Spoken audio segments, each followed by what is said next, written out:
మీరు ఒక ఆలోచన చేశారు అంటే అది ఇక్కడి నుంచి తరంగాలుగా బయటకు వెళ్తుంది. మీరు ఒక మాట మాట్లాడారంటే అది తరంగాలుగా బయటకు వెళ్తుంది. మీరు ఒక కదలిక చేశారంటే అది మీ శరీరం నుంచి కదలిక తరంగాలుగా బయటకు వెళ్తుంది. మనిషిలో నుంచి ఏ తరంగం బయటకు వచ్చినా అంతరిక్ష తరంగములు దాన్ని తొక్కేస్తాయి. దీనివల్లనే కర్మ సిద్ధాంతం ఫామ్ అయింది. అంటే నేను ఒకరిని దుర్మార్గుడు అని ఆలోచించగానే ఈ తరంగాలు ముందు ఆకాశ తరంగాలకి తగిలి తిరిగి నా లోపలికి ప్రవేశిస్తాయి. ఎట్లా? ఎవడో నా గురించి దుర్మార్గుడు అని ఆలోచించేవాడు పుట్టుకొస్తాడు, ఖాయంగా పుట్టుకొస్తాడు.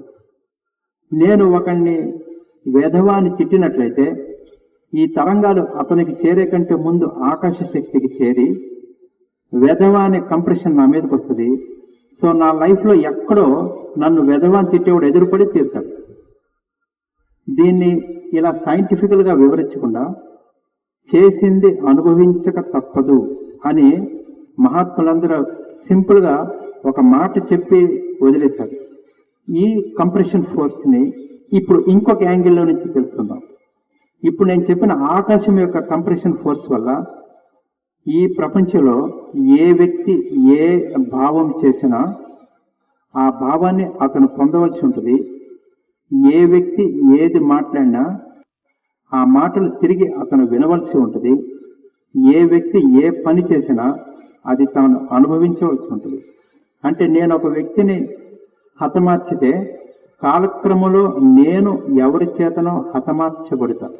ఈ కర్మ సిద్ధాంతం లేకపోతే కాజ్ అండ్ ఎఫెక్ట్ థియరీని మనం తెలుసుకున్నందువల్ల మనం ప్రపంచాన్ని జయించాలని చూస్తున్నంతకాలం మనము ప్రపంచముచే జయించబడుచూ ఉన్నాం. ఇదే మనందరి దుఃఖాలకి బానిసత్వాలకి మూల కారణం. అబ్బా, పొద్దున్న లేస్తే అందరి మాటలు పడకుండా ఇంకా మనకి జీవితం లేదా? ఎవడేదన్నా పడాల్సిందేనా? ఇంట్లో పెద్దోళ్ళు ఏం చెప్తారంటే తప్పు, తిరగబడద్దు, ఎవడేదంటే అదే మనకి మంచిది, పడు పడు అని పెద్దోళ్ళు చెప్తుంటారు. మనకేమనిపించిందంటే నేను ఎందుకు పడాలి అనిపిస్తుంది. వేదాద్రి మహర్షి గారు ఏమంటున్నారంటే దోషం నీ మనసులో ఉన్నది, నీవు అందరికంటే అధికుడివి అని ఆలోచించద్దు.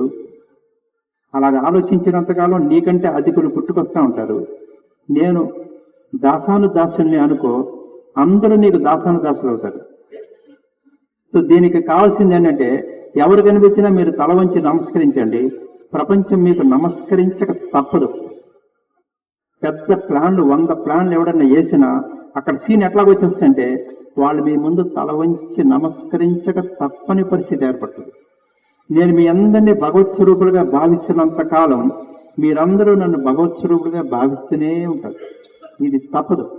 అంతే తప్ప నేను దండేస్తా, నేను వేషం వేస్తా, నేను కిరీటం పెడతా, నేను మాయ మాటలు చెప్తా అంటే దానివల్ల ప్రయోజనం లేదు. నేను కూడా మాయ చేయబడతా.